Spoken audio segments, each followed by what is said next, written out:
So yeah, this exercise should help you with that to decide how to structure. So if you really won, what am I going to do about it?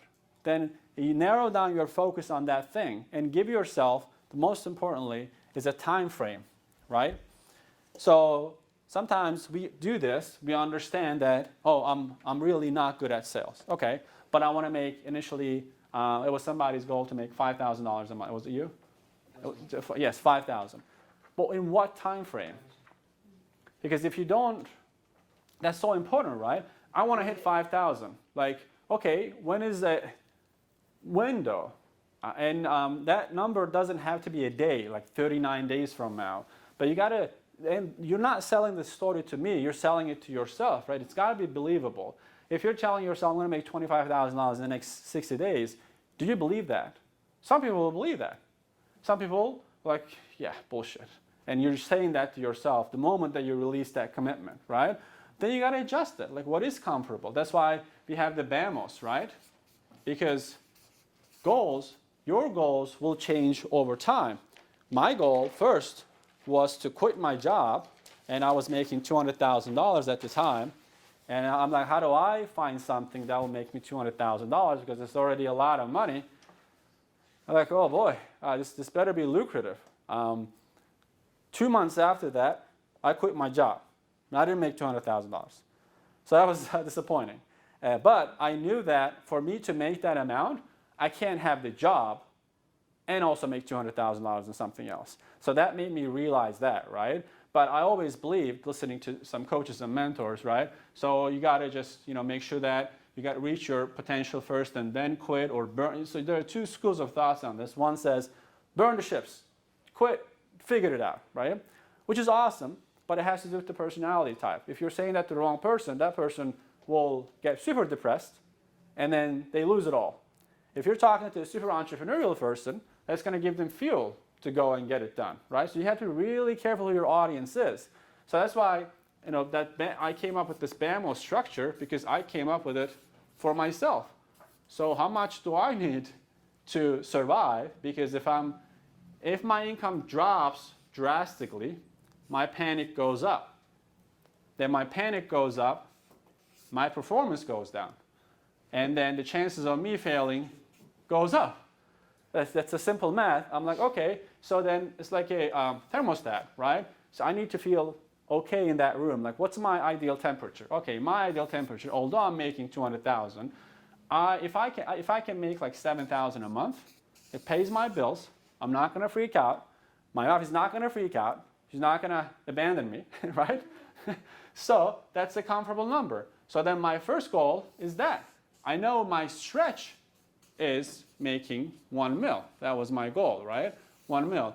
But then I can't relate to it when my BAMOS is 7. So you have to be able to relate to it. So first goal is to sell myself the story that I can make 70K through my business. Okay, wow, this was a game changer. Why? Because at the time, I was running a marketing agency, so I was building websites for people and doing their marketing. I said, okay, so what does that equate to? So I was charging anywhere from, it's really cheap, $250 to $1,000 for a website. And if we're doing any like simple Google ads, that would be another $500. I said, okay, I need to get 5 to 7 clients per month, right? Great, 5 to 7 clients. And we kind of did that exercise with you, right? 2 to 3 clients. You need to know that. How do I get 5 to 7 clients? $1 million question, right? How do I get 5 to 7 clients? Well, the question is not really how, then goes back to those little lines. What am I selling? What am I going to focus on? You can start as a generalist, that's fine, but what channel then? Am I doing paid advertising? Am I doing email marketing? And once you know that, who am I selling it to? Is it a startup? Is it large corporations? Am I selling like ERTC here? Then my who changes because I need to target larger number of people. Then once you figure that out, this is where you place the how. Now you know. Now I know the how. So the answer to me back then, I didn't understand marketing as much to generate clients. So I said, okay, I got to do something because I made this major commitment to myself and my family. I got to make some money, right? So to me, this was networking events. I don't know any better. So when you don't know what to do something. The worst thing you can do is do nothing. I was at a point that, okay, well, I have this grand goal. I know my why. I don't know what to do. I don't really know who my audience is. I'm just going to go out there and talk to people, which I hate doing. I don't like networking and all that stuff. So I started networking, and I was in a great market for it. New York City, there's always some kind of networking event. Have done it for a year. So I hit my goals, but I learned a lot about myself, which is self-discovery is one of the most important things in business. When you're when you're not pushing yourself out of your comfort zone, you know very little about yourself. Like when you travel, when you try new things, then you learn a crap ton of stuff about yourself. This helped me. I noticed that I'm not comfortable in large crowds. I'm way better when I'm one-on-one with people to build deeper level relationships. Okay, good. Now I understand that. I know my shortcomings, I know my strengths. So all of that developed in 1 year. Then I haven't accomplished that I think at the time it was like 27 or so, in the past 27 years. I'm like, whoa, this is like mind-blowing stuff. Now I know more about my strengths. Like I know what I was at 9 or 10 at, right? Which is definitely not networking, which is not definitely like talking in groups and stuff like that. I was good at building structures and trainings, and I enjoyed selling. Those are the things that became very obvious to me. Then you start investing into those. As you can see, when you start the right way and pick the right numbers, so if I move this to 25, because I wasn't being honest with myself, do you think all of this would happen? No. Why? Because at this number, I'm already self-doubting. I'm like, dude, that's nice and dandy, but 25K, you haven't made 25K in your life, and that's your bare minimum, like you actually need this. I'm already self-doubting. I can't go through these phases.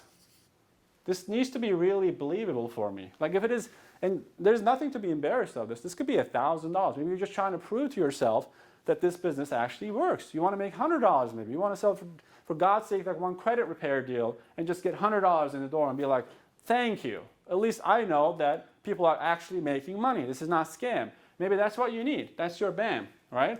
I don't know what it is, but it's got to be a number that in your mind you tell yourself, yeah, I got this. I can make this happen.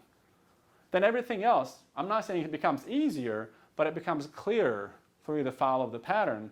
Because if you're here and you're not believing that number and you're trying to improve your sales skills to 10, marketing to 10 or whatever, I mean, it's just so out of order. Like, how do you even stay focused on improving the skill when if you do improve, you're trying to hit a goal that you don't believe in? So you see how self-conflicting this is?